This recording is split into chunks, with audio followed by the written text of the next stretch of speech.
Oi, gente, meu nome é Miriam, estou aqui mais uma vez com vocês, dando continuidade ao nosso estudo de cinesiologia e biomecânica, e hoje a gente vai conversar um pouquinho sobre os sistemas de alavanca. Antes de qualquer coisa, vale a pena ressaltar que para uma alavanca de fato ser considerada uma alavanca, ela precisa de 4 componentes. Uma força motriz, aqui eu vou chamar de pressão, um ponto de fixação, que eu chamo de eixo, uma resistência e uma barra fixa, que é a alavanca propriamente dita. Ela ainda se divide em 3 classes, alavancas de primeira, segunda e terceira classe. As alavancas de primeira classe são nomeadas como interfixa, as de segunda como interresistente e as de terceira como interpotente. Para você saber qual é o nome, qual é o significado de cada alavanca, basta você ver o nome que ela tem e o que esse nome vai te sugerir. O nome que ela te sugerir vai estar entre outros 2 componentes. Veja só, alavancas do tipo interfixa. Fixa, o que vai estar fixando é um eixo, logo o eixo vai estar entre a resistência e a potência.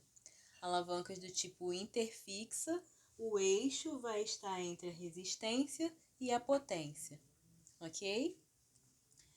Alavancas interresistente. O que o nome está sugerindo? Resistência.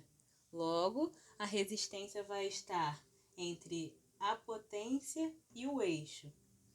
Alavancas interresistente, resistência entre a potência, a força, e o eixo.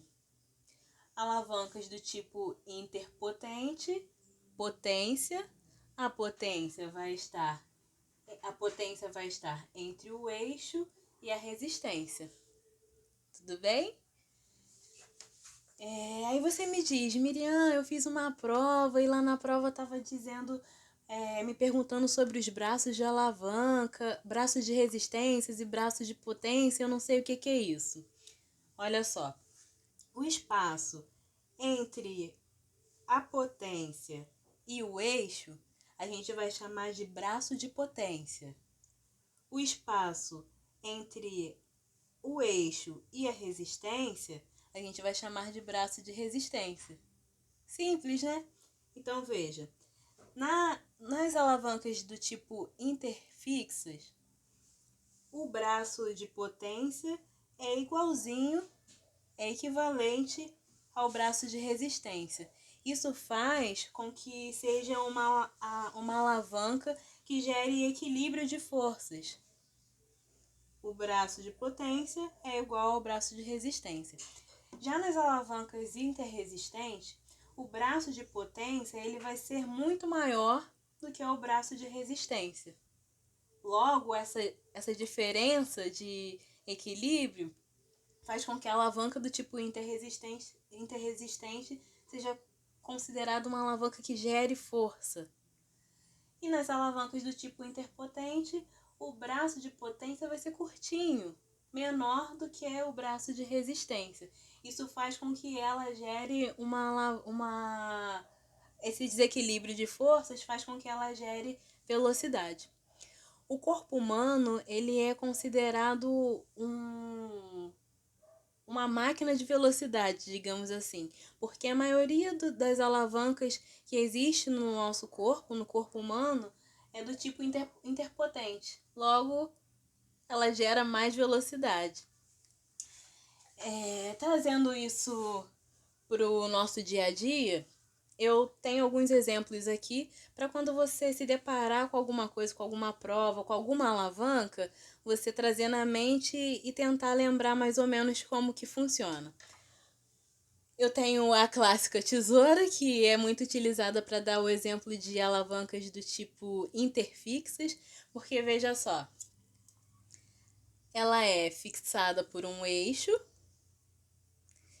em uma extremidade a gente coloca a força e no outro ponto a gente coloca a resistência, que pode ser um papel, né, um tecido, enfim. Ela é do tipo interfixa, porque ela é fixada por um eixo, em uma extremidade temos a potência e do outro lado a resistência. Ainda com essa tesoura, ela nos permite ver um outro tipo de alavanca, que é a resistente, interresistente. Essa tesoura ela tem um quebra-nozes aqui no meio, então se ela fosse utilizada para quebrar nozes, ela se tornaria interresistente, porque veja só, um ponto de fixação, a nozes aqui representada por essa rodinha vai oferecer a resistência e do outro lado a potência, ficaria assim. Então, segurar assim. Um eixo, esquece essa parte aqui, que agora a gente vai usar só esse lado. Um eixo, uma resistência e aqui a potência para poder quebrar nós.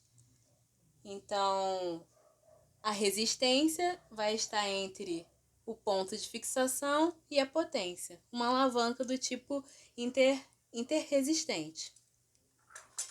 E por fim, uma pinça para simular as alavancas do tipo interpotente, desculpa. Aqui a potência é empregada no meio. O ponto de fixação é a extremidade direita e o ponto de resistência é essa outra extremidade. Logo, a potência que eu aplico, a força que eu aplico no meio, vai estar entre a resistência e a potência. Aqui, ó, usando essa rodinha de novo para exemplificar. Ponto de fixação, potência e resistência. Um último exemplo, trazendo isso para o nosso dia a dia mesmo, para a área da saúde, para a área do movimento humano. A gente tem aqui um exemplo, um esquema do bíceps, da musculatura bíceps, húmero, una. No corpo humano, os eixos, os pontos de fixação vão ser as articulações, o eixo. A barra fixa vai ser os ossos, serão os ossos. A força motriz, a potência, vai ser gerada pela musculatura. Ela vai ser a força, ela vai ser a pressão. E a resistência vai ser um objeto que estiver na extremidade, vai ser a própria ação da gravidade ou até mesmo o peso do próprio corpo. Então, no exemplo do bíceps braquial, a gente tem uma alavanca do tipo interpotente. Entendeu? Bom, eu espero que essas informações contribuam de alguma forma para o seu estudo, para o seu desenvolvimento.